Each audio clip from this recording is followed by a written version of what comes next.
Let's discuss face reading.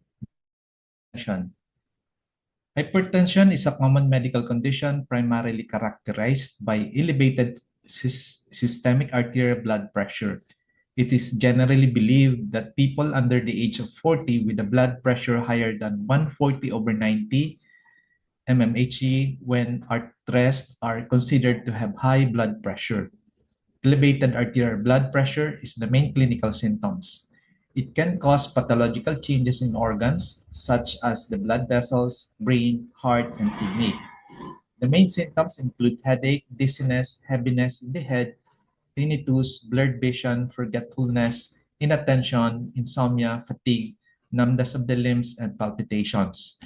The pathogens may be related to genetics, high salt diet, obesity, and alcoholism. Face reading. When the heart zone of the ear shows round white spots, it suggests primary hypertension. When the earlobe is round and thick and has a diagonal line or wrinkle, it indicates that the person has high blood pressure. Most patients have a red tongue or their tongue sides are bright red, but a small number of patients may have pale red tongues and some have purplish red tongues and teeth impression on both sides. And the lingual frenulum on the sides of the tongue undersides appear like thick branches or bulging columns. So the illustration here is the heart zone of the ear shows round white spots and the earlobe is round and thick. Also, the teeth impression on both sides of the tongue. Therapeutic methods, changing unhealthy lifestyle is the key to the prevention of high blood pressure. Good care should be taken regarding dietary habits, exercise, and mood swings. Patients with hypertension should frequently check their blood pressure and be aware of changes in their blood pressure readings at all times. Dietary advice: maintain a diet that's low in fat, salt, and calories. Eat frequently but small meals. Eat foods high in calcium and potassium but low in sodium, such as lettuce and milk. Exercise. Exercise moderately and with appropriate methods such as Tai Chi, yoga, jogging, and swimming. Do not exercise vigorously to avoid risk of sudden increase in blood pressure, which is dangerous. Emotional adjustment. Maintain a positive state of mind. Maintain a balance between work and rest. Keep your mind at ease and avoid tension, irritability, and anxiety. Medicinal diet therapy, celery and red date soup. Fresh celery stalks, lower end 60 grams and 6 to 8 red dates. Wash the celery stalks and slice them, then wash the red dates. Put all the ingredients in a pot, add some water, and simmer on low heat for 30 minutes. This soup has the effect of lowering blood pressure and cholesterol. Celery lowers blood pressure. Moxibustion, the Feng Qi, Kuchi points can dispel wind and stabilize vertigo. The Yong Huan point calms the liver, and the Susan Li point replenish the spleen and promotes harmony of yin and yang. Apply mild warm moxibustion to these points, each for about 15 minutes once daily. Thank you for your attention.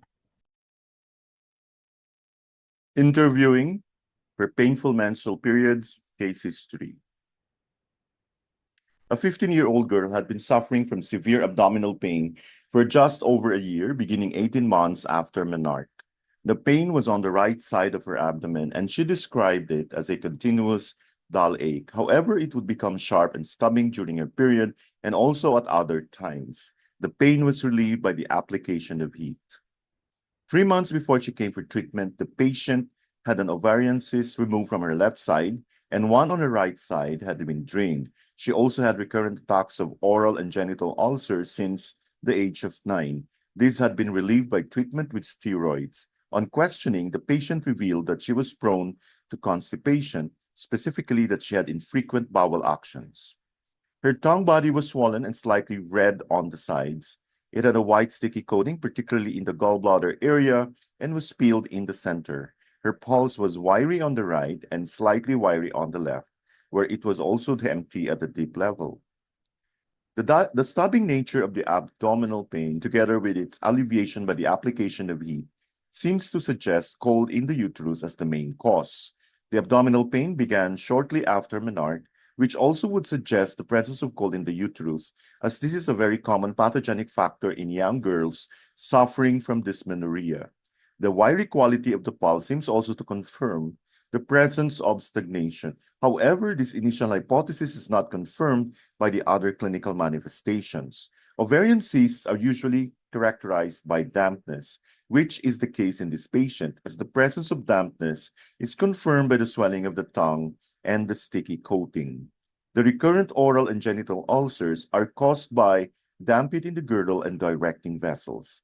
A disharmony of the girdle vessel is a frequent cause of the accumulation of dampness in the genital system, especially in women.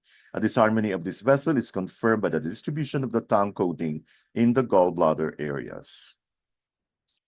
This disharmony of the directing vessel is shown clearly by the distribution of oral and genital ulcers, as this vessel starts from REN1, flows through the external genitalia and on the face, wraps around the mouth. In this case, dampness is combined with heat, which is evident from the redness of the sides of the tongue.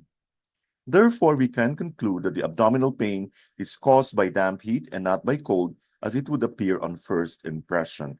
The long-standing retention of dampness in the lower burner, it started when she was 9, also led to chi and blood stasis, and therefore the aggravation of the pain during the period. From a Western medicine point of view, recurrent oral and genital ulcers, which are inflammatory and non-infectious, are known as Behçet's disease. The peeling of the central area of the tongue indicates stomachache deficiency, which was probably caused by heat injuring yin. The pulse being empty at the deep level confirms the yin deficiency. However, it is empty on the left side rather than the right side, as would be expected in stomachache deficiency. And this may be due to a deficiency of liver yin. This is all the more likely owing to the disharmony of the girdle vessel, which affects the gallbladder and liver channels. Thank you for your attention. Let's now discuss Tai-Yuan, or very great abyss of the hand Tai-Yuan lung meridian. Tai-Yuan, or lung 9, is located on the anterolateral aspect of the wrist between the radial styloid process and the scaphoid bone in the depression ulnar to the abductor pollicis longus tendon. Lung 9 is the earth point, the source point, the tonification point, the shoestring point, the Hui gathering, and influential point for blood vessels.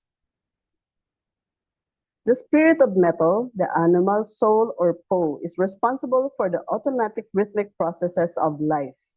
When this responsibility is not carried out and the natural pattern of life is lost, havoc and disarray disturb the body, mind, and spirit.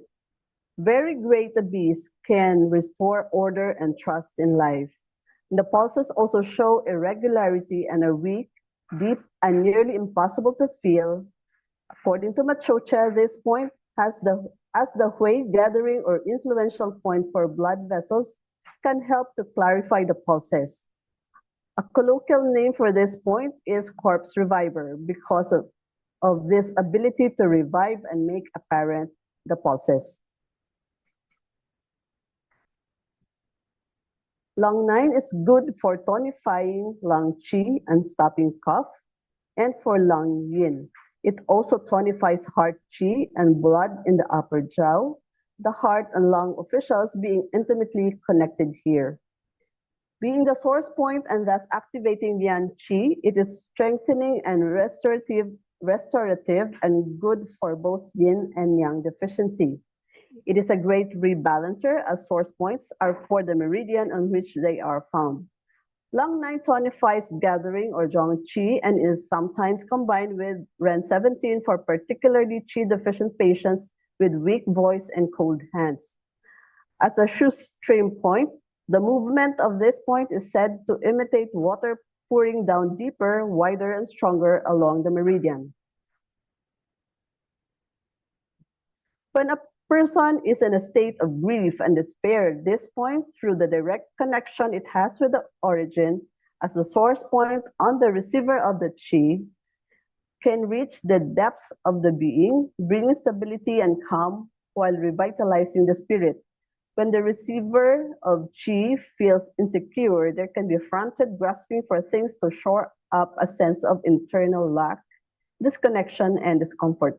As the earth point on the lung, it brings the resonance of earth, the nurturance and stability of earth to the lung, the official responsible for the inspiration of the chi of heaven, a reminder of the necessity for these two functions to unite in the production and maintenance of life.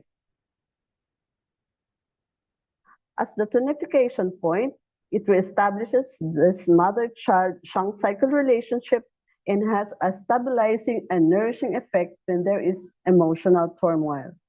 Very great abyss reminds one of the terrifying sense of free fall when someone feels disconnected from the source, when lung is out of balance. Worry and oppression can haunt the person. Taiyan helps restore the regularity and rhythm of the Po, providing a steady influence. Good for tonifying the gathering chi of the chest when there is chi deficiency, cold hands, and a weak voice. Lung 9 is the Hui gathering and influential point for the blood vessels. The Nanjing describes the first position of the pulse corresponds to lung 9 as the meeting place of all blood vessels, and the lungs give impetus to the pulse, and so at this place you can read the chi within the blood. Thus, lung 9 has great influence on the blood vessels, circulation, and quality of the blood. It is a great point to treat skin and blood disorders stemming from an imbalance in metal, including hemorrhoids. It is a first aid point for radiation poisoning and is said to have been used extensively in Japan after the atomic bombing of Hiroshima. Its indications: lung 9 is indicated for grief, depression, a sense of deprivation, for weakness and chaotically out of sorts within oneself, lung chi deficiency, particularly long-term, for weak, hard-to-read pulses, for tiredness, palpitations, and poor circulation. This important and frequently used point can help revive a person and bring clarity and order to a pulse picture which is chaotic. It brings the quality of Mother Earth, in this case the spleen, to the child metal. It penetrates to the deepest levels and is indicated for someone who is in the very depths of grief or despair. As an influential reunion point of the blood vessels, it has a tremendous influence on the circulation and the quality of the blood. Thank you for your attention. Let's discuss differential diagnosis, Western and Chinese medicine, the obesity. Excess body fat for a given height and gender. This primarily due to more calories being taken into the body than are burned up in a given period of time. Clinical obesity is a body mass index over 30. The BMI is the weight in kilos divided by weight height in meters squared. Number 1, signs and symptoms. There is shortness of breath, inability to sustain sudden exertion, joint pains, backache, fatigue. Number 2, causes: excess calorie intake, inadequate exercise, genetic predisposition, metabolic disorders. Number 3, long-term health risks: high blood pressure, heart disease and stroke, high blood cholesterol, breast cancer in women, gallbladder disease, hiatus hernia, and reflux esophagitis, arthritis of the back, hips, knees, and ankles, diabetes, polycystic ovarian syndrome, reduced life expectancy. Diagnostic questioning according to organ interrelationship.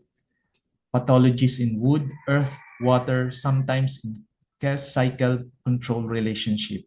Number 2, nature of obesity. Obesity with profuse phlegm, chest oppression, thick greasy tongue coat, slippery wiry pulse, phlegm obstructing middle burner, obesity with gnawing hunger, tendency to overeat, bad breath, bitter taste, thirst with desire for cold fluids, easily angered, stomach heat, phlegm, fire, obesity with hypochondrial pain, oppression in chest, irritability, melancholy, moodiness, PMS, plumstone chi, constipation, stagnation of chi, of liver chi, obesity with abdominal distension after eating, lassitude, pale complexion, diarrhea, weak limbs, that is spleen chi deficiency with damp obstruction, obesity with lower backache, sensation of cold in the back, weak legs, weak legs, bright white complexion, impotence, infertility, lassitude, apathy, diarrhea, that is the spleen or kidney yang deficiency.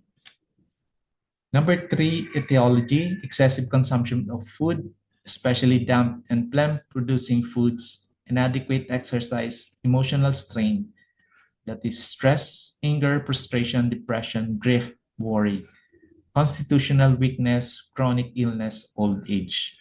Number 4, Sangpu patterns, excess, phlegm obstructing the middle burner, stomach heat, phlegm fire, stagnation of liver qi.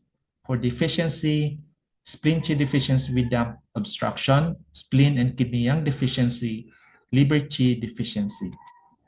Thank you for your attention. Let us now go to Qi transformation. The topic is basic concept and motive force.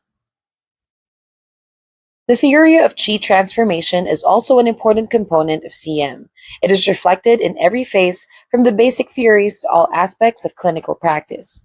An accurate and thorough understanding of Qi and its transformation is necessary for the mastery of the CM theoretical system and its application. The basic concept of Qi transformation in philosophy refers primarily to its changes and transformation under certain conditions. In CM, it applies principally to the metabolism and transformations of essence, Qi, blood, and body fluid. As a matter of fact, the course of Qi transformation is the course of transformation of the materials and the functional capability in the body. The concept is a high-level abstraction of the actions and transformations of yin-yang and of the responses to disease evils. By the theory of the unity of Qi, when Qi is in a state of condensation, it has form and is yin. When Qi is dispersed, it is formless and active and is yang. In CM, the yin and yang aspects of Qi together constitute the foundation of human physiology. The normal movement and changes of Qi give rise to the regular changes from generation to growth and development to reaping from the natural world and storing it. Qi transformation and its proper direction of movement are the physiological basis for many processes. These include the transformation of essence, the circulation of blood, the distribution of body fluid, the digestion of food, the absorption of nutrients, the excretion of waste, the moistening of tendons and bones, the moistening of skin, and the resistance to external disease evils. The body's physiological activities depend upon Qi transformation because it is their primary motive force. In the broader sense, Qi transformation encompasses all the physiological activities as well as the movement patterns of Qi. In the narrower sense, it is the Sanjiao harmonizing and regulating the metabolism of body fluid. The motive force for Qi transformation is first the kidney's primordial yang as source of motive force. In the human body, Qi transformation reflects the courses of the mutual transformation of essence, blood and body fluids on the one hand, and the visceral organs and tissues. CM believes that primordial yang of the kidney is the source of the motive force for Qi transformation. The classic on medical problem states, the active Qi between the kidneys determines a person's life. It is the root of the 12 meridians and is termed primordial Qi. As this quote indicates, the active Qi between the kidneys is related to genuine Qi and is also related to the fire of the vital gate. According to the Ming Dynasty physician Zhang Jingyue, the vital gate is the root of primordial Qi and the house of functional water and fire. The yin Qi of the 5 Zhang viscera needs it in order to receive nourishment, and the yang Qi of the 5 Zhang viscera needs it in order to develop. He stressed that the vital gate contains yin Qi and yang Qi, water and fire, and these two forms of Qi are the root of innate Qi and the source of postnatal acquired Qi. He thus clarified that the essence of active qi between the kidneys is the key of vitality. Though physicians may differ in their opinions regarding the vital gate, there is no dispute regarding its main physiological functions. The vital gate's most important function is to be the root of genuine qi. It is the source of the body's warming capacity, and it warms all the internal organs and tissues and promotes their functional activities. The kidney is the foundation of innate constitution of the human body and the root of yin and yang. As the foundation of innate constitution, it has two meanings. The first is that the kidney houses essence, including both innate and acquired essence, and essence is the basic substance of life. The second is that the kidney contains the functional fire of the vital gate, and this fire is the motive force behind the vital activities and material transformations of the body. The relationship between essence and the vital gate is characterized as follows. Qi generates essence, and essence is transformed into qi. The fire of the vital gate depends upon essence as the basic biological substance for all the physiological activities. Essence depends on the functional fire of the vital gate as the motive force for the warming transformation and distribution of all vital nutrients. If there is no fire of the vital gate, the body's essence will become a mere inert substance without the capability of nurturing life. Second is motive force for qi transformation is in qi itself. The process of qi transformation is a natural biological process. What the theory of qi transformation insists upon is that one qi embodies both yin and yang. The myriad things in the universe are generated through the opposition and mutual support of yin and yang. Thus, the motive force for qi transformation resides within qi itself. As the spiritual pivot says, the upper jiao is open and permits effusion. It assimilates and diffuses the flavors of the 5 grains. It warms the skin, nourishes the body, and it keeps the hair moist like the sprinkling from fog and dew. Such are the actions of qi. This quote shows that qi itself possesses 2 entirely different tendencies and actions, ascending versus descending, and warming, evaporating versus moistening and nourishing. The Ming Dynasty physician Wang Kentang said, the one qi contains within itself yin and yang, heat and cold, ascending and descending, and activity and quiescence. This clearly indicates that yin and yang are both contained within qi, and that the interaction between yin qi and yang qi is the fundamental cause of qi transformation. Thank you so much for your attention. Let's now talk about gallbladder imbalances as we continue our discussion on diagnosis according to Zhang-Fu organ patterns. The gallbladder is an interesting organ. It is a regular Fu organ, but it is also one of the 6 extraordinary Fu organs. It differs from other Fu organs in that it does not receive and excrete impure products but stores bile, which is regarded as a pure substance. However, it is on the mental emotional level that the main difference lies. The gallbladder plays a major role in decision making. It is a gallbladder that enables us to make a decision, and at the same time, it gives us the courage to carry out the decisions we have taken. It cooperates closely with its partner organ, the liver, which controls making plans and strategies. It is not enough to have a vision and to define a strategy. There must also be the determination and the courage to take the decision and carry it out. The gallbladder is the only Fu organ with a pattern of imbalance that manifests primarily on the mental emotional level. If there is gallbladder and heart qi deficiency, the person will be timid and nervous and have difficulty making decisions. They will lack the courage to pursue it. The Chinese said that the person who is brave has a big gallbladder, whilst the person with a small gallbladder is a person who is cowardly and lacks in courage. Apart from collaborating in making plans and taking decisions, the liver and gallbladder cooperate closely in relation to bile. The gallbladder receives bile that it stores and later secretes when it is used for the digestive process. This secretion of bile is dependent on liver qi and its free movement. The gallbladder and the liver have such a close relationship that They can almost be seen as being each other's yin and yang aspects. This means that many of the sure patterns that are seen in the liver manifest with symptoms in the gallbladder channel.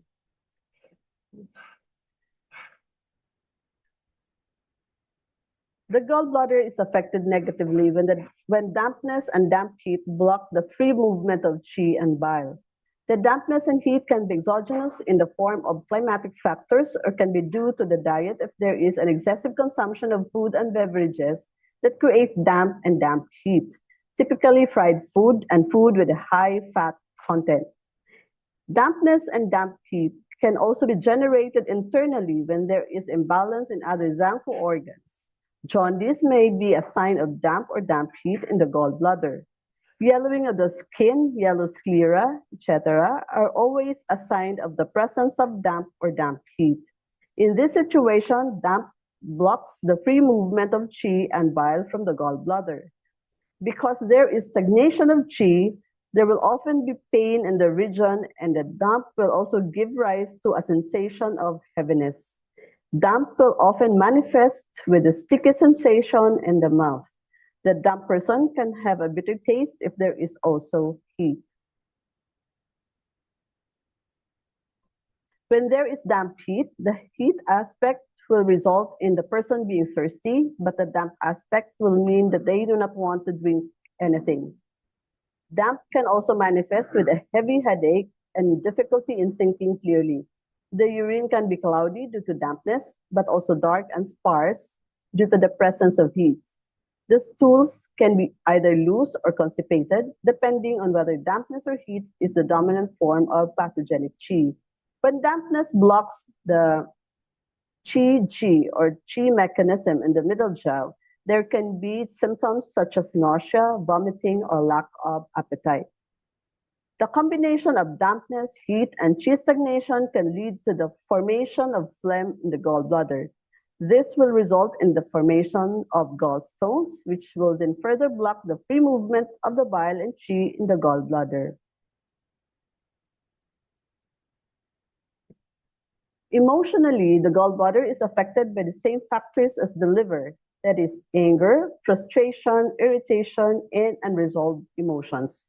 This is because these emotions can lead to the stagnation of liver qi, on which the gallbladder depends to carry out its duties. The stagnation of qi can also generate heat in the gallbladder. The pattern gallbladder and heart qi deficiency will often be a congenital pattern or a pattern that has arisen in early childhood. It is often a consequence of a shock in utero or in childhood, a lack of love, attention or recognition, or bullying or prolonged fear. Small children are particularly vulnerable because their organs are still developing and their qi is not stable. Children are young and lack the stability of yin. This means that the heart and gallbladder qi can easily be dissipated or depleted. Adults who have been subjected to an extreme shock or violent experiences may also develop a similar pattern. Post-traumatic stress syndrome is an aspect of this pattern. This person will also be afraid and anxious and have difficulty making decisions. General symptoms and signs of gallbladder imbalances: digestive problems, difficulty making decisions, one-sided coating on the tongue, hypochondriac tension. Thank you for your attention. Let us now go to abnormal metabolism of body fluids. The topic is disturbance of relationship among fluids, qi, and blood. The relationship among fluids, qi, and blood is very close. Abnormality in any one can affect the other two and induce disharmony in their functions. The following are the principal pathological patterns. First is retained water obstructing qi. This situation arises mostly because fluid metabolism has been disrupted, so the transformation by qi is abnormal. As a result, water is retained and diminishes the functions of the visceral organs. For example, room in the lungs causes blockage and bottling up of lung qi. Consequently, the lungs' depuration function is impaired, and this leads to such symptoms such as fullness, coughing, and orthopnea, which is difficulty with breathing on lying down. Room in the heart obstructs the movement of heart qi and restrains heart yang. There may then be palpitation of the heart and cardiac pain. Next is qi collapse from fluid loss. This condition is due to massive fluid or blood loss. Since fluid, like blood, is a carrier for qi, there is massive escape of qi accompanied by yang along with the lost fluid. The most common causes of such massive fluid loss are high fever consuming the fluids, profuse sweating, and severe vomiting and diarrhea. Clinically, in addition to the massive loss of fluids or blood, there may be shortness of breath, shallow respiration, cold limbs, and an indistinct and fading pulse. If this condition persists, separation of yin and yang may develop and death may ensue. Third is drying of blood from depletion of fluids. This is a pathological state in which fluids are so depleted that blood becomes dry, that is, severely insufficient. As a result, endogenous deficiency heat or endogenous wind is generated. The fluids are an important component of blood, and they have a common source in the acquired essence from drink and food. The principal causes of drying of blood due to fluid depletion are high fever or extensive traumatic burn, massively consuming fluids, massive blood loss causing collapse of the fluids, or persistent heat and yin deficiency insidiously consuming fluids. The main symptoms are anxiety, dry nose and throat, hotness in the five centers, dry mouth with strong thirst, emaciation, oliguria, a red tongue with scanty saliva, and a thread-like and rapid pulse. The fourth is blood stasis due to fluid deficiency. Plentiful fluids ensure fullness of blood vessels and smooth circulation of blood. If there is massive consumption of fluids, whether by high fever, traumatic burns, vomiting and diarrhea, or profuse sweating, the volume of blood is also markedly reduced and its circulation impeded. Under such conditions, stasis of blood may develop. In addition to the symptoms of fluid deficiency, there may be cyanosis of the tongue, petechiae or ecchymosis in the skin, or other rashes. Thank you so much for your attention. Epigastric pain pathology. The internal organs that are most involved in the pathology of epigastric pain are the stomach itself, the spleen, and the liver. The stomach and spleen are very close in physiology and pathology. They are both in the middle burner and their functions are complementary. The rotting and ripening of the stomach depends on the transformation and transportation of the spleen. Stomach and spleen are situated in the middle burner, and their descending and ascending of qi are essential for the proper functioning of the qi mechanism. Spleen qi ascends and stomach qi descends. When these two movements are harmonized, the middle burner can transform and transport and rot and ripen. In pathology, a disharmony of one organ very often involves the other. For example, in chronic conditions of spleen qi deficiency, stomach qi is also often deficient. Likewise, in full conditions too, both organs are involved. For example, if there is dampness in the spleen, this is very likely to involve the stomach as well. Indeed, in spleen pathologies, epigastric pain is often the diagnostic symptom, indicating that the stomach is also involved. Liver qi affects digestion in physiology and pathology. In physiology, liver qi extends horizontally in the middle burner to help the spleen's transformation and transportation and the stomach's rotting and ripening. Liver qi does so by ensuring the ascending of spleen qi and the descending of stomach qi. In pathology, liver qi may rebel horizontally and actually impair the ascending of spleen qi and descending of stomach qi. When it impairs the descending of stomach qi, there will be belching, hiccup, nausea, or vomiting. As in all conditions, a differentiation between full and empty conditions is vital. The main full conditions causing epigastric pain are cold, heat, retention of food, dampness, phlegm, qi stagnation, and blood stasis. Empty conditions include qi, yang, and yin deficiency. Full conditions cause a severe epigastric pain, while empty conditions manifest with a dull pain. A common feature of epigastric pain and digestive problems of the middle burner is rebellious stomach qi. That is, stomach qi that rebels upwards instead of descending. Most full conditions can cause rebellious stomach qi, and the main manifestations are belching, hiccup, sour regurgitation, nausea, and vomiting. However, qi of the stomach may also rebel upwards in empty conditions. In such cases, the pathological process is different. In empty conditions, rather than positively rebelling upwards, stomach chi fails to descend and may cause symptoms similar to rebellious stomach chi, that is, belching, hiccup, nausea, and vomiting. In such cases, the character of the symptoms will belie their empty nature. The belching will be a low sound, hiccup will also be with a subdued sound, nausea is slight, and vomiting is slight and silent. Clinical note, REN 13 subdues rebellious stomach chi in full conditions. REN 10 helps stomach chi to descend in empty conditions. Some Chinese books differentiate epigastric pain between acute and chronic rather than between full and empty. The two are not the same because while an empty condition is by definition chronic, the reverse is not true. That is, not all chronic conditions are empty. Thus, empty conditions are generally chronic, while full conditions may be acute or chronic. So here we have a tabulation for patterns of epigastric pain. For cold invading the stomach, under acute. So for chronic, we have stomach fire. So this can be either acute or chronic retention of food. Stomach phlegm fire, liver chi invading the stomach.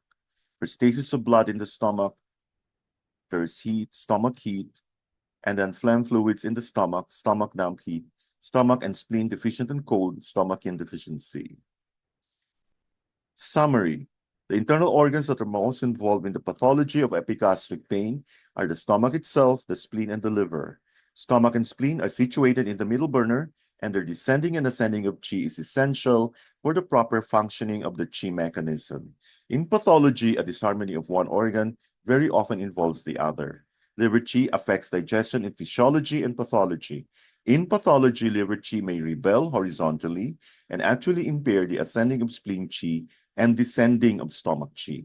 When it impairs the descending of stomach chi, there will be belching, hiccup, nausea, or vomiting.